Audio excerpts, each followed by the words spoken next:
লাউয়ের তো অনেক রকম রেসিপি আপনারা খেয়েছেন, আজ আমি বানাচ্ছি লাউয়ের কোপ্তা। তাহলে দেখে নিন আমি কিভাবে লাউয়ের কোপ্তা বানাই। আমার এই রেসিপিটি যদি আপনাদের ভালো লেগে থাকে তাহলে প্লিজ সাবস্ক্রাইব করে দেবেন, শেয়ার করে দেবেন, লাইক করে দেবেন, বাড়িতে ট্রাই করবেন, কমেন্ট করে জানাবেন কেমন হয়েছে। পাশে থাকা বেল আইকনটি বাজিয়ে দেবেন যাতে আমি যখনই কোনো নতুন রেসিপি আপলোড করি তা আপনাদের কাছে সহজেই পৌঁছে যায়। আর নতুন বন্ধুদের কাছে সাবস্ক্রাইব করার অনুরোধ রইল। এখানে আমি একটা ছোট সাইজের লাউ নিয়ে নিয়েছি, লাউটাকে এবার কেটে নেব। লাউয়ের খোসাগুলো আমি ফেলবো না।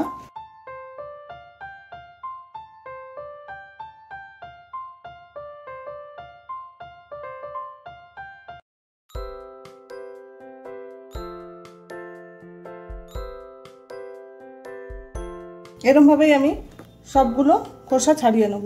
লাউগুলোর খোসা ছাড়ানো হয়ে গেছে, এবার আমি গ্রেট করে নেব। তবে এই রেসিপিটার জন্য কচি লাউ হলে সব থেকে ভালো। এই লাউটার একটু একটু দানা হয়ে গেছে, তাই আমি এখানগুলো একটু কেটে নেব।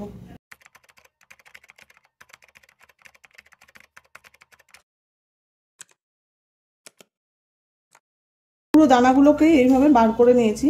এখানে একটা গ্রেটার নিয়ে নিয়েছি, এবার গ্রেট করে নেব।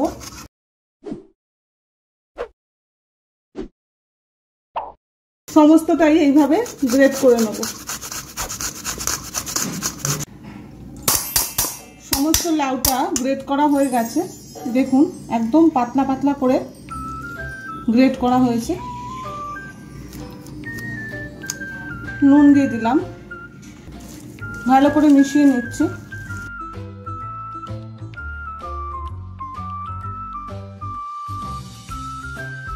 পনেরো মিনিটের জন্য নুন মাখিয়ে রেখে দেবো। বানিয়ে নিচ্ছি ধনে পাতা, টক দই, বেসন, কাঁচা লঙ্কা কুচি, আদা বাটা, টমেটো কেচাপ, টমেটো কুচি, হিং, খাবার সোডা, জিরে গুঁড়ো, ধনে গুঁড়ো, হলুদ গুঁড়ো, গোটা জিরে, শুকনো লঙ্কা, গোলমরিচের গুঁড়ো, ছোলার ডাল ভিজিয়ে দিয়েছি। আর নিয়ে নেবো কাশ্মীরি মির্চ আর চিনি। নুনটা দেওয়াতে দেখুন কত জল বেরিয়েছে। এই জলটা আমি ফেলবো না, চিপে চিপে তুলে নেব। যতটা চেপা যায় ততটা চিপে চিপে তুলে নেব।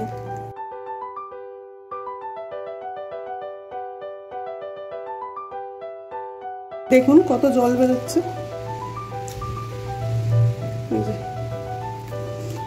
এইভাবে পুরোটাই আমি জল চিপে নেব। সমস্ত লাউটাই আমি জল চিপে নিয়েছি, দেখুন একদমই জল নেই। এবার জলটার মধ্যে যে অল্প অল্প লাউ রয়েছে সেটাকে আমি ছেঁকে নেব।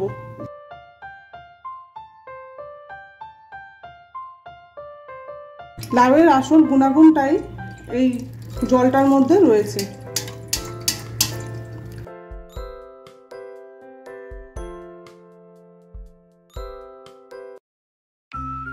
হলুদ গুঁড়ো দিচ্ছি, লঙ্কা কুচি,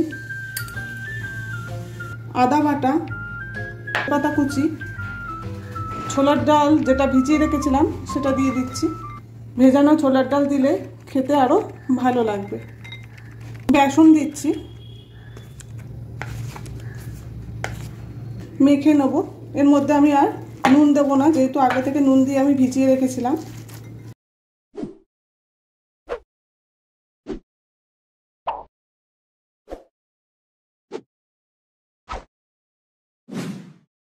এবার এর মধ্যে আমি খাবার সোডাটা দিয়ে দেবো। 1 চামচ মতো তেল দিয়ে দিলাম।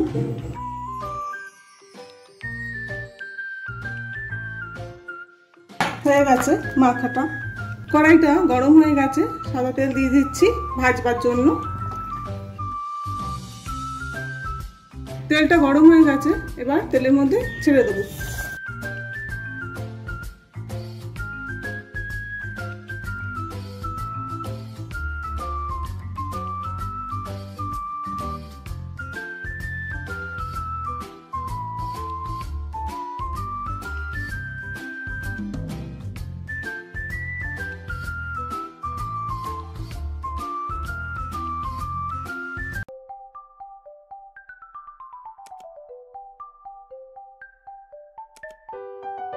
সমস্ত কোপ্তাগুলোকে উল্টে দিলাম আমি। ভাজা হয়ে গেছে, এবার আমি তুলে নেব।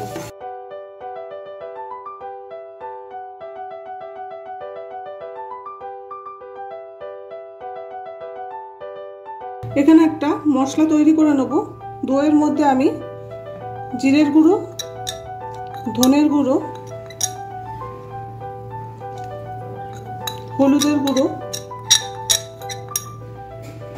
গোলমরিচের গুঁড়ো দিয়ে দিলাম। আদার পেস্টটাও দিয়ে দিচ্ছি, 1 চামচ আদার পেস্ট দিলাম। ভালো করে মিশিয়ে নেব। মশলাটা তৈরি হয়ে গেছে। কাঁচা তেলটার মধ্যে আমি একটা শুকনো লঙ্কা দিয়ে দিলাম।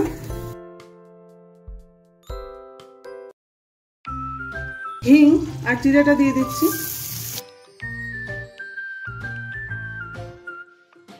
কাঁচা লঙ্কা কুচিটা দিয়ে দিচ্ছি।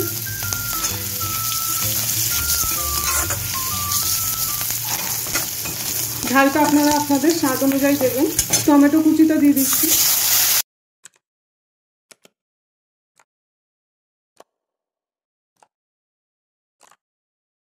টমেটোটা যাতে তাড়াতাড়ি গলে যায় তার জন্য আমি সামান্য একটু নুন দিয়ে দিলাম।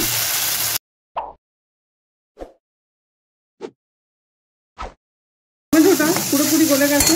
এবার আমি যে মশলাটা তৈরি করলাম ওটা আমি দিয়ে দিচ্ছি।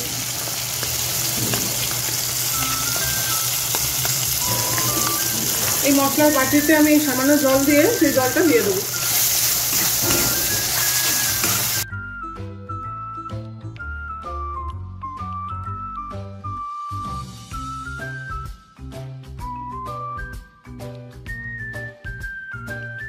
এবার আমি এর মধ্যে টমেটো কেচাপটা দিয়ে দিচ্ছি, এটা অপশনাল। কাশ্মীরি লাল লঙ্কার গুঁড়ো, এটা শুধুমাত্র কালারের জন্য।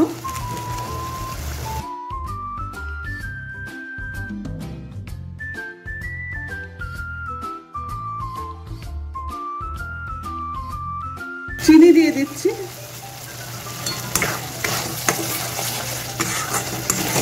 ভালো করে মশলাটাকে কষিয়ে নেব।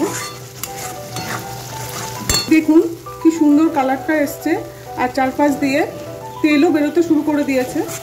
মশলাটা খুব ভালোভাবে কষানো হয়ে গেছে। এবারে আমি লাউয়ের যে জলটা রেখেছিলাম সেটা দিয়ে দিচ্ছি।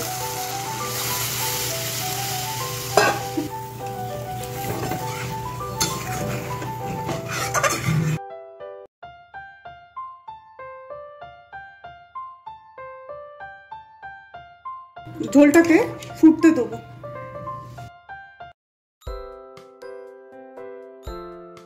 খুব ভালো মতো ফুটিয়ে নিয়েছি ঝোলটাকে। এবার এর মধ্যে আমি কোপ্তাগুলোকে দিয়ে দেবো একটা একটা করে।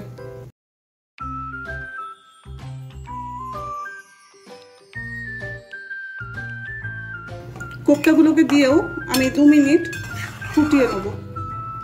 2 মিনিট ফুটিয়ে নিয়েছি।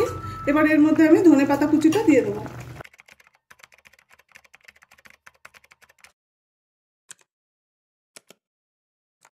লাউয়ের কোপ্তাটা তৈরি হয়ে গেছে। এবার আমি গ্যাসটাকে অফ করে দিচ্ছি। ঢাকা দিয়ে রাখছি 5 মিনিটের জন্য, তারপরে সার্ভ করব।